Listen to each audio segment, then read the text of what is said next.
कि क्या इंडिया को इसका फायदा होगा।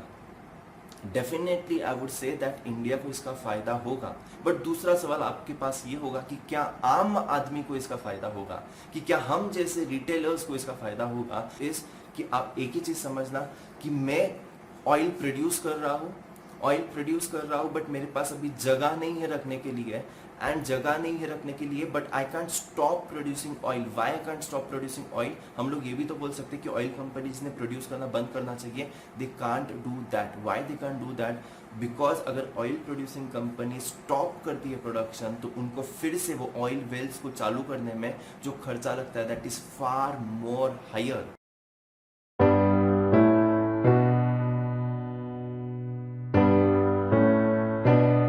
Hello everyone, how are you all? Guys, today we are going to understand the oil prices has fallen to a extensive negative levels, जो कि हम लोगों ने देखा था -$37.63 per barrel, which is first time in an entire lifetime that the oil prices have fallen so drastically. ना इसका मतलब क्या ये है कि जब मैं गाड़ी में पेट्रोल भरने जाऊंगा और मैंने पेट्रोल गाड़ी में भरवा लिया तो मुझे वो पेट्रोल कंपनी पैसे देने वाली है? बहुत लोगों के मन में यही सवाल है कि क्या मुझे अभी पैसे मिलने वाले हैं ऑयल खरीदने के?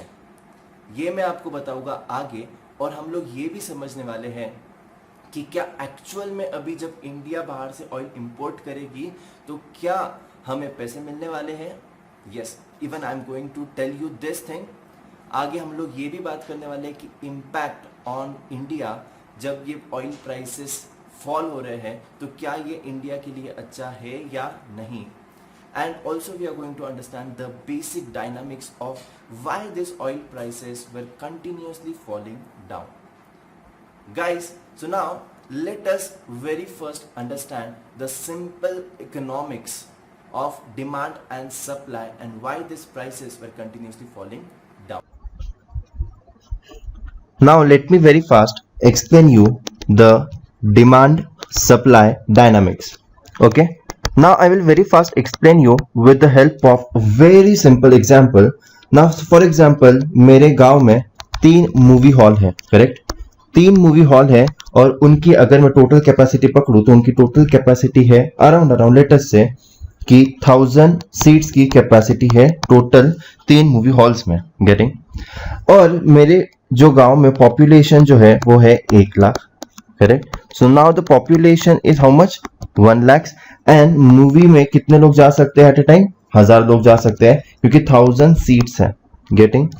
So now what happened, one fine day Salman Khan की कोई मूवी आती है, correct? Now for example Salman Khan की कोई मूवी आती है, so everyone want to watch that movie on the first day itself. so मेरे पास सप्लाई कितना कर सकता हूं मैं मूवी का? 1000 सीट्स का।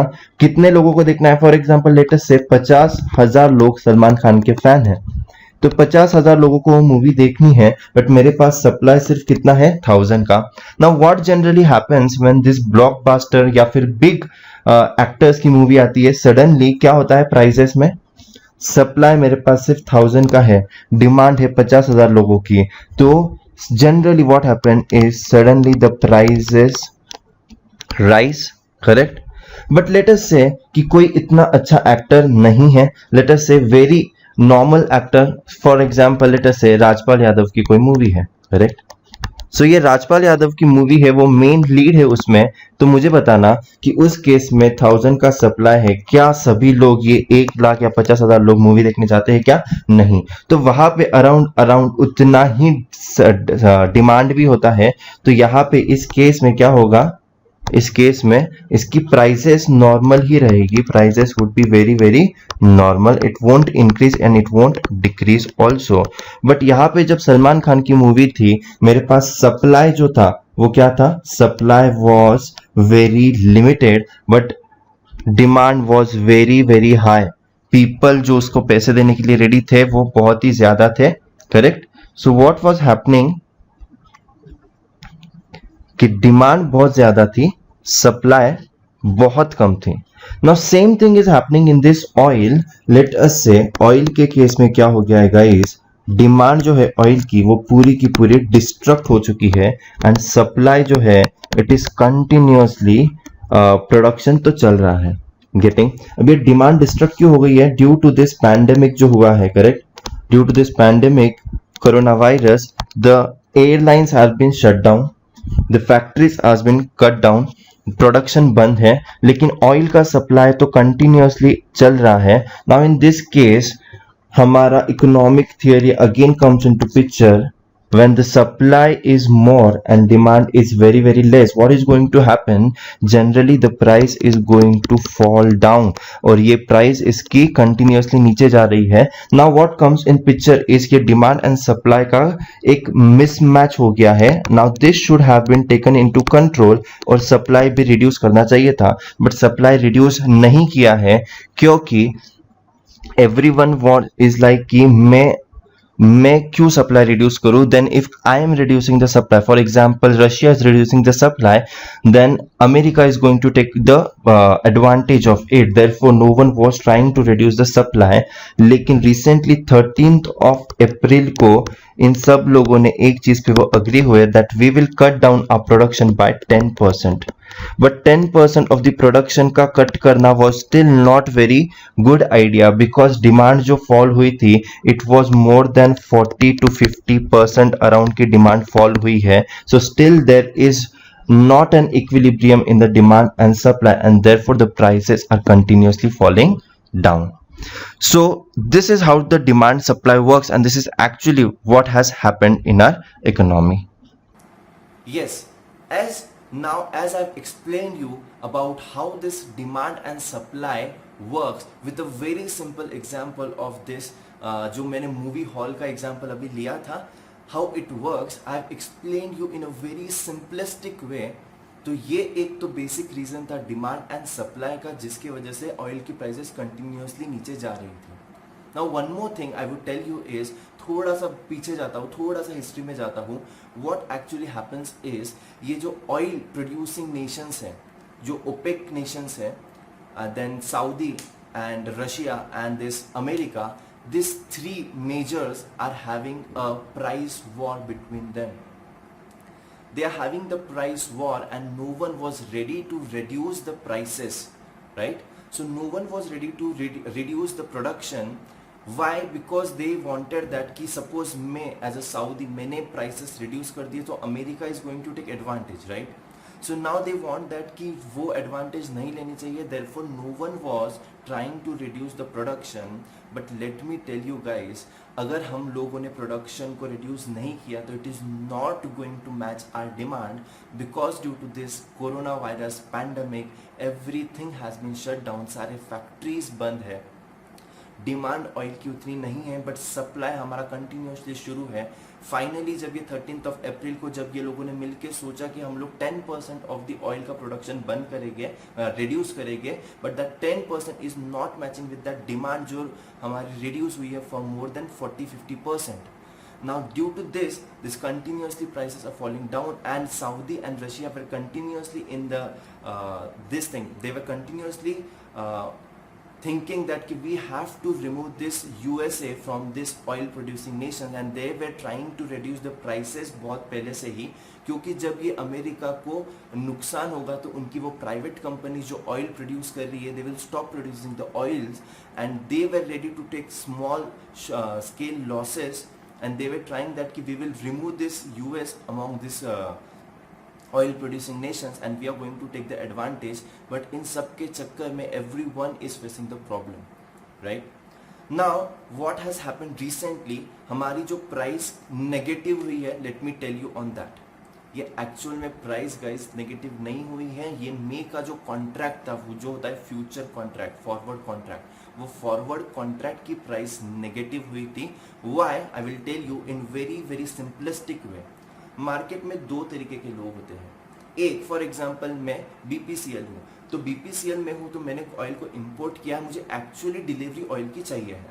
एंड सेकेंड होते हैं दूसरे, for example I am a trader, correct? I am a trader. I am going to trade in this oil. I am going to speculate this oil कि क्या होने वाला है इसका फ्यूचर में, ये इंक्रीज होने वाला है, डिक्रीज होने वाला है, करेक्ट? नाउ मेजरली क्या हुआ था WTI क्रूड के केस में, majorly there were the traders who were trading in the oils, and WTI crude का जो रूल है that they have to take the delivery of the oil when the future contract expires. और ये जो traders जो होते हैं ये हमेशा इसमें ट्रेड करते हैं and they are able to sell the contract on the end date on the expiry to the one who needs actually the delivery of the oil. But now in this case what happened was, जब ये traders ने trade लिया था, इन्होंने सोचा कि हम लोग ये सेल कर देंगे जिसको एक्चुअल डिलीवरी चाहिए है. But what happened was there was no buyer to take the delivery on the expiry जो अभी 21st of April को थी, जिसकी वजह से नीचे चले गया क्रूड इतना. No one was ready to take the delivery because there was no demand. और जब इन्होंने उन कुशिंग जहाँ पे अमेरिका में वो स्टोर होता है, उन्होंने कहा कि तुम्हारे पास ये रखो तुम अभी के लिए. So for example I am a trader, तो मैंने कहा कि अभी तुम्हारे पास ये रखो, मैं बाद में फ्यूचर में फिर से आपसे ले लूँगा और सेल कर दूंगा. बट वहाँ पे भी कोई भी स्टोरेज कैपेसिटी नहीं अवेलेबल थी. So therefore this traders have to liquidate their paper contracts जो थे, और उसके वजह से there was heavy sell off in this crude. And therefore what happened was, ये ऑयल का जो प्राइस था, अभी मैं खुद के घर में तो ये डिलीवरी ले नहीं सकता हूँ, because again the rules regulations the laws come into picture, correct, and I have to keep the oil with them, but they are not having any vacancy over there. So what I have done is कि मेरा जो अगर 100 रुपये का मैंने contract लिया है, correct, 100 रुपये का कॉन्ट्रैक्ट लिया है, उसकी प्राइस अभी 20 रुपये हो गई है. अब ये 20 रुपये मैं सेल करने के लिए रेडी था, but no one is ready to take that. अगर मैंने खुद के यहाँ पे रखा तो मुझे उसकी फाइन्स पेनल्टीज लगने वाली है. I am going to go into losses. तो मैंने ये फ्री में देना शुरू कर दिया कि तू ये लेके जा मेरे पास से ये कॉन्ट्रैक्ट को, बट अभी तू ये कॉन्ट्रैक्ट ले ले. Even I was ready to pay कि तू 50 रुपये भी ले ले, बट ये कॉन्ट्रैक्ट ले ले. So due to this heavy sell off and the paper trade जो लिक्विडेट करने पड़ रहे थे, ये क्या हो गया, ये WTI crude immediately it went to negative. But अगर आज भी हम लोग देखते हैं तो ये गाइस ये नेगेटिव में नहीं है. जून के कॉन्ट्रैक्ट की अगर तुम आज भी रेट देखोगे तो WTI क्रूड का रेट अराउंड $12 पर बैरल है, एंड ब्रेंट क्रूड का रेट भी अगर हम लोग देखें तो वो भी अराउंड कितना है, $20 पर बैरल. So this are the actual rate. The rates haven't gone negative, and आज भी अगर हम लोग खरीदेंगे तो it is going to be around $15 to $20 के बीच में. सो ये जो एक कन्फ्यूजन था कि ये नेगेटिव चले गया तो मतलब सही में ये नेगेटिव है क्या, no, it is not that, it is not taken into that perspective. Getting. Now the third thing which I want to explain you is that कि क्या इंडिया को इसका फायदा होगा. Definitely I would say that India को इसका फायदा होगा, बट दूसरा सवाल आपके पास ये होगा कि क्या आम आदमी को इसका फायदा होगा, कि क्या हम जैसे रिटेलर्स को इसका फायदा होगा. That I can't assure you, because government is not going to transfer the relief to us. I guess that because government is imposing the taxes on the oils that has been imported from outside, and government is going to take advantage of their fiscal deficit जो होता था, तो शायद government वो advantage लेगा. Government को अभी बहुत ज़्यादा एक्सपेंडिचर हो रहा है due to this corona virus pandemic. So government is going to use that money and government is going to take advantage of that situations. तो यस, इंडिया को नेशनल लेवल पे डेफिनेटली फ़ायदा होगा for the short term. But again, if the prices surge up, again the demand takes place. अगर सब कुछ normal हो जाता है तो again the prices we will see that prices rising. There is lot of confusion. Many experts are taking their different views, and I was shocked by seeing one of the news which said that कि oil के prices can touch $100 per barrel again in some years. How many years? It has not been mentioned anywhere. I will just show you the article over here. यहाँ पे उन्होंने क्या बोला है कि जैसे ही अभी ये नेगेटिव चले गया है, जैसे ही अभी ये रिड्यूस हो गई है प्राइसेस, $20, $15, $10 जितना भी रिड्यूस होगा, so many of the countries की GDP जो है वो किस पे डिपेंडेंट है, ऑयल पे.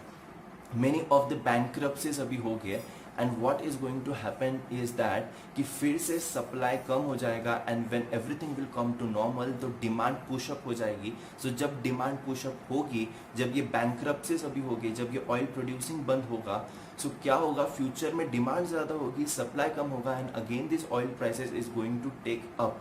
Oil prices are trading at the 18 years low recently. So this is how the dynamic works. But इसका मतलब ये है कि मैं आज अगर ट्रेडर हूँ तो आज इमीडिएटली मैं जाके मेरी पोजीशन ले लूँ, बाय कर दूँ क्रूड को. No, because this is not the situation. Everything is not been clear yet कि कब तक ये होगा. It is just a long term view and everyone is having very very different views on this. One more question that comes to your mind is कि क्या हमें stock market में से कौन से स्टॉक्स हैं जिसको फ़ायदा होगा. सो आई वुड से दैट कि इमीडिएटली वैसे भी अभी सारे मैन्युफैक्चरिंग तो बंद है, तो ऑयल इंपोर्टिंग भी अभी रिसेंटली तो इतना ज़्यादा स्केल में नहीं होने वाला है.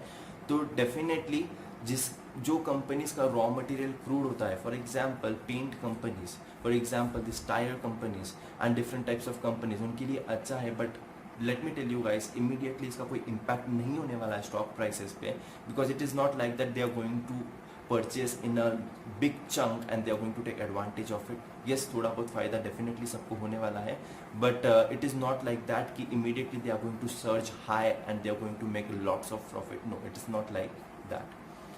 So this is how I tried to sum it up in a very short way, because there is lot to talk about the crude, but मैं एक layman language में एक बहुत ही साधारण भाषा में आपको समझाना चाहता था कि actually क्या हुआ था crude के साथ.